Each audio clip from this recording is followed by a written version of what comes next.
At 35,000 feet, you use the airplane bathroom, you press the flush button, there's a loud vacuum sound, and everything vanishes in an instant. And then you think, where did that go? Most people assume it's dumped overboard, just released into the atmosphere while the plane is flying. That assumption makes sense. After all, cruise ships dump waste into the ocean. Why wouldn't planes do the same with the air? But that assumption is completely wrong. Airplane waste doesn't go into the sky. It goes into tanks, and those tanks stay sealed until the aircraft lands. Let me explain exactly what happens when you flush an airplane toilet, and why the system works nothing like the toilet in your home. First, let's frame the problem. A typical wide-body aircraft on a long-haul flight might carry 300 to 400 passengers. Each passenger might use the bathroom 2 to 3 times during a 10 or 12-hour flight. That's roughly 800 to 1,200 toilet uses per flight. Each use generates waste. Liquid waste, solid waste, toilet paper. All of that has to go somewhere. On the ground, gravity-based toilets use water to flush waste into sewer systems. But at 35,000 feet, there's no sewer connection. There's no gravity advantage because the plane is in free fall relative to the Earth. The waste system has to be completely self-contained, lightweight, and efficient, and it has to work reliably for the entire flight. Now here's the scale. Modern aircraft toilets use a vacuum system. When you press the flush button, a valve opens, and a powerful vacuum sucks the waste out of the bowl at high speed. The vacuum is created by the pressure differential between the cabin and a waste tank. The cabin is pressurized to about 11 to 12 psi. The waste tank is vented to outside air pressure, which at cruise altitude is around 4 psi. That 7 to 8 psi difference creates a strong suction force. It's like opening a vacuum-sealed container. Air rushes from high pressure to low pressure, carrying the waste with it. Let's destroy the biggest misconception immediately. Airplane waste is not dumped mid-flight. It's stored in sealed holding tanks located in the aircraft's belly. Those tanks can hold hundreds of liters of waste. After the flight, ground crew connect a waste truck to the aircraft's waste port and pump the contents out. The waste is then transported to a sewage treatment facility, just like waste from any building. Nothing is released into the atmosphere, nothing falls from the sky. The system is completely closed. Now let's break down the mechanics. The toilet bowl itself is made from smooth, non-stick materials like stainless steel or coated plastic. This prevents waste from adhering to the surface. When you flush, a valve at the bottom of the bowl opens. The pressure differential instantly creates suction. Waste is pulled down through a pipe that leads to the waste tank. The flush cycle lasts only about 5 seconds, and it uses less than half a liter of water mixed with a blue disinfectant chemical called SkyChem. That blue liquid serves multiple purposes. It disinfects, it deodorizes, and it helps waste slide smoothly through the system. Compare that to a home toilet, which uses 6 to 13 liters of water per flush. The airplane system uses a fraction of that because it relies on vacuum suction, not gravity and water volume.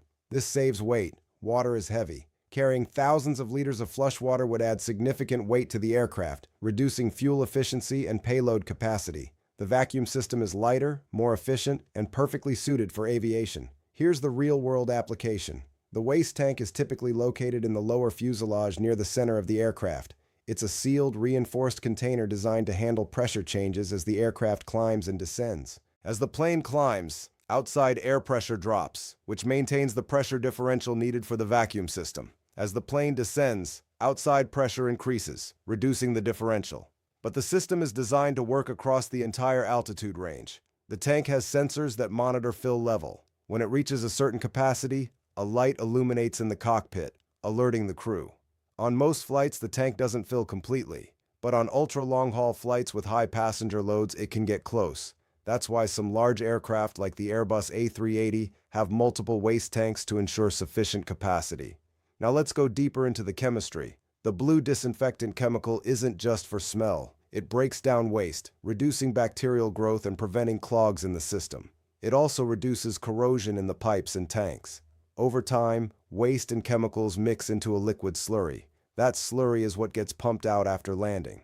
It's not pleasant, but it's controlled and sanitary. There's also a filtration system. Air displaced from the waste tank during flushing is vented overboard, but it passes through charcoal filters first to remove odors. You don't want foul-smelling air venting into the cabin or trailing behind the aircraft. The filters ensure that only clean air is released. Now, the edge case. What about blue ice? You may have heard stories of frozen waste falling from planes and crashing through roofs. This phenomenon, called blue ice, is real but extremely rare. It occurs when there's a leak in the waste system. If a valve doesn't seal properly or a pipe cracks, waste can leak from the aircraft. At cruise altitude, temperatures are -50 to -60 degrees Celsius. Any liquid that leaks freezes instantly. It accumulates on the exterior of the aircraft as ice. During descent, as the aircraft warms up and air density increases, that ice can break off and fall. When it hits the ground, it's frozen solid, often with a blue tint from the disinfectant chemical, hence blue ice. Blue ice incidents are investigated thoroughly. They indicate a system malfunction. Leaks are found and repaired immediately. Modern aircraft have redundant seals and regular maintenance inspections to prevent this. It's rare because the systems are well designed and rigorously maintained. Let me address another misconception. Some people think pilots can dump waste in an emergency to reduce weight. They can't. There's no dump valve. The waste tanks are sealed. Even if the crew wanted to jettison waste, there's no mechanism to do so. The only way waste leaves the aircraft is through the ground service port after landing. There's also the question of what happens if the toilet breaks mid-flight. If the vacuum system fails, the toilet becomes unusable. It won't flush. Waste remains in the bowl. In that case, the lavatory is marked out of order, and passengers are directed to other bathrooms. On a long-haul flight with multiple lavatories, losing one isn't a major problem. But if multiple systems fail, it can become uncomfortable. Airlines carry spare parts and have procedures to address malfunctions, but toilet failures do happen occasionally. Now let's talk about the servicing process. After the aircraft lands and passengers disembark, ground crew position a waste truck near the aircraft. The truck has a large tank and a vacuum pump. A hose is connected to the aircraft's waste service panel, usually located on the lower fuselage. The truck's pump creates suction, pulling the waste from the aircraft's tank into the truck's tank. The process takes only a few minutes. After emptying, the system is flushed with clean water and disinfectant, preparing it for the next flight. The truck then drives to a sewage treatment facility where the waste is processed like any other sewage. Here's the conclusion. When you flush an airplane toilet, the waste doesn't go into the sky. It goes into a sealed holding tank. That tank remains closed throughout the flight. After landing, ground crew pump the waste out and transport it to a treatment facility. The system uses vacuum suction and minimal water, making it lightweight and efficient. It's designed to handle hundreds of uses per flight, and it works reliably across all altitudes and temperatures.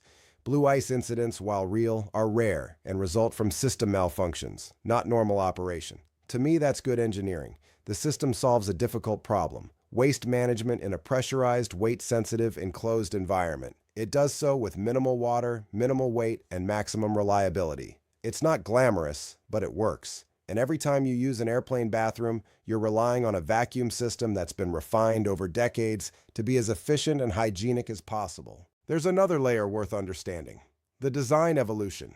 Early aircraft didn't have toilets at all. Flights were short enough that passengers didn't need them. As flight distances increased, airlines added basic chemical toilets, similar to those used in RVs.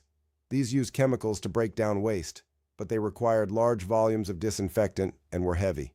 In the 1970s, the vacuum toilet was introduced.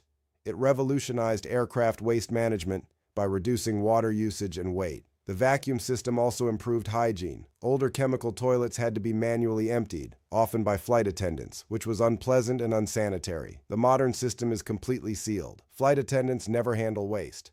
It's all managed by ground crew using specialized equipment. There's also a noise factor. That loud whooshing sound when you flush is the vacuum system in action. It's startling, but it's also reassuring. It confirms that the system is working.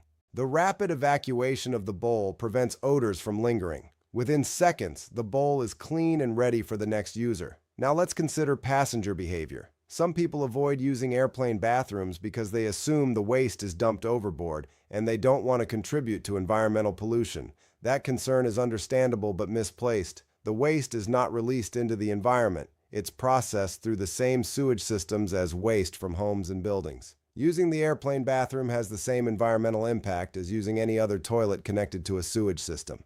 There's also the question of water conservation. Because the vacuum system uses so little water per flush, it's actually more water efficient than most home toilets. Even though the water is stored on the aircraft and doesn't come from a municipal supply, the efficiency demonstrates that vacuum toilets could be viable in other water-scarce environments, like remote areas or developing regions. Some companies have explored using vacuum toilet technology in buildings to reduce water consumption. The challenge is that vacuum systems require more complex plumbing and maintenance than gravity systems. But in situations where water is limited, the trade-off might be worth it. Finally, consider the regulatory environment. Aviation authorities have strict requirements for waste systems. They must be leak-proof, they must handle the capacity for the intended flight duration and passenger load, and they must be serviceable on the ground. Airlines are required to maintain detailed records of waste system inspections and repairs. Any malfunction that could lead to a leak is treated as a serious maintenance issue. So the next time you use an airplane bathroom, you'll know exactly where that waste goes. It doesn't vanish into the sky. It doesn't fall frozen onto unsuspecting people below. It goes into a tank, stays there until landing, and gets processed through normal sewage systems. The loud vacuum flush, the blue chemical, the sealed tanks, it's all part of a system designed to manage a basic human need in an environment where traditional plumbing simply doesn't work. And it does so efficiently, hygienically, and reliably flight after flight. Now, if you've ever wondered why airplane bathrooms are so incredibly small, I've covered the space optimization engineering in another video.